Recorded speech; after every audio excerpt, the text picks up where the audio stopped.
Transportons-nous maintenant du côté de la maison Vézina de Bois-Châtel, où a eu lieu dernièrement l'Assemblée générale annuelle de développement Côte-de-Beaupré. Présenté devant une salle bondée de monde, le rapport des activités de 2016 a démontré que l'organisme régional s'est illustré plus que jamais au cours de la dernière année. Voici mon reportage à cet effet.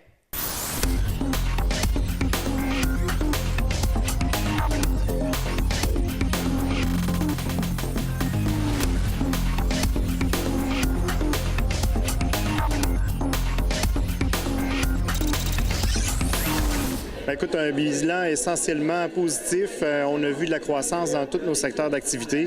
Les entreprises sont rentrées davantage chez nous pour obtenir du financement, du service conseil. Un chiffre qui parle beaucoup. Notre initiative en affaires avec les cercles ont permis d'accompagner 67 entrepreneurs en démarrage l'année passée, comparativement à 29 il y a 3 ans. Alors, on voit que c'est une croissance importante. Notre milieu sur la Côte-de-Beaupré est dynamique. Il veut entreprendre. C'est créateur de richesse, c'est créateur d'avenir. Alors, on est très content d'être au centre de ce mouvement-là. Et au niveau des réalisations, quel projet êtes-vous le plus fier là, au niveau de l'année 2016? Moi, ce que je retiens surtout, c'est la route 138. On commence enfin à voir concrètement les embellissements chez nos entreprises. Alors ça, c'est porteur d'avenir. Tranquillement, la côte va changer de visage. On est vraiment lancé dans cette dynamique-là. On a de nouveaux outils, de nouveaux fonds pour aider les gens à se faire plus beaux, plus accueillants. Alors ça, c'est vraiment quelque chose de positif qui s'est lancé cette année. Et pour 2017, quelles sont les priorités de développement Côte-de-Beaupré? Elles sont nombreuses. Je dirais une priorité importante, c'est tout ce qui concerne la relance de l'industrie touristique. Pour ça, on continue à travailler très fort pour la rénovation du centre de congrès, pour la mise en place de l'initiative Destination Mont-Sainte-Anne qui veut nous permettre d'être plus forts en commercialisation, en animation et en développement de produits touristiques aussi. On veut continuer à travailler pour livrer le quai de Sainte-Anne. Il nous reste encore du travail à faire dans ce qui concerne les études d'évaluation environnementale, de même que les plans et devis. On est rendu là. Alors ça va être une grosse année pour le quai. Oui, quand je parlais de la route 138, on a un nouveau volet à notre fonds d'investissement dans lequel la MRC a accepté d'investir. Alors maintenant, on va pouvoir intervenir directement sur les rénovations de bâtiments. Il faut déployer cette offre-là aussi. C'est du plus. De nouvelles ententes aussi qui s'en viennent, qui vont permettre à notre milieu de bénéficier de beaucoup d'investissements financiers. Alors en culture, en agroalimentaire, c'est des nouveaux leviers. Ça va permettre à nos gens de développer leurs projets, d'être plus actifs. Alors ça, c'est très positif aussi, là. Et en terminant, un petit mot sur la réponse du milieu. On sent que la Côte-de-Beaupré, c'est un milieu très uni, c'est très serré. Oui, puis dès qu'on sort de la Côte-de-Beaupré, on s'en rend compte. On a un milieu qui est, oui, dynamique. Les gens, on les coude, on est serré, on se tient, on travaille ensemble.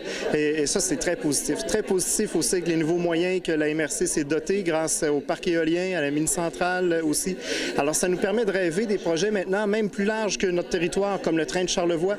On collabore avec ces gens-là pour en faire un véritable train de banlieue dans les prochaines années. Alors, c'est très positif et maintenant, on a des moyens pour rêver. Ça, c'est bien encourageant pour l'avenir. Je dirais que ça fait, ma foi, presque 10 ans qu'on observe là, une qualité de performance comme ça à Développement Côte-de-Beaupré, CLD de l'époque. Ils ont gagné des prix au niveau de l'association des CLD dans le temps. Maintenant, il y a encore une performance extraordinaire parmi les 3 fonds les plus productifs, les plus performants, c'est-à-dire au Québec, selon le Fonds de solidarité de la FTQ.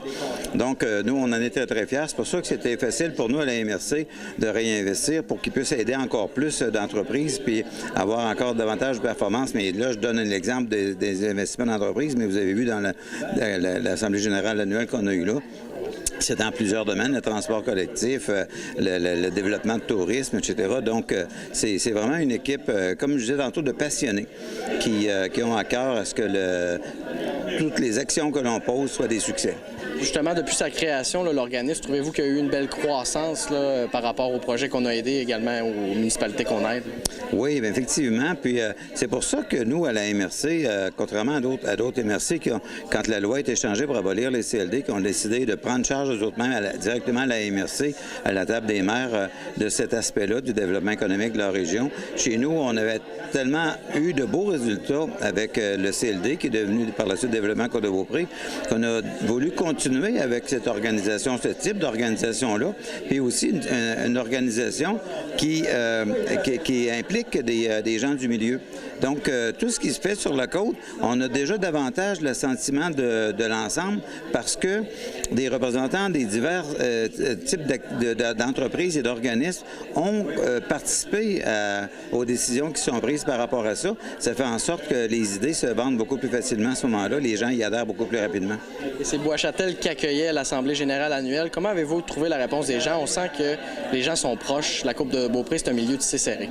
Oui, bien en fait, c'est de plus en plus tissé serré, je dirais.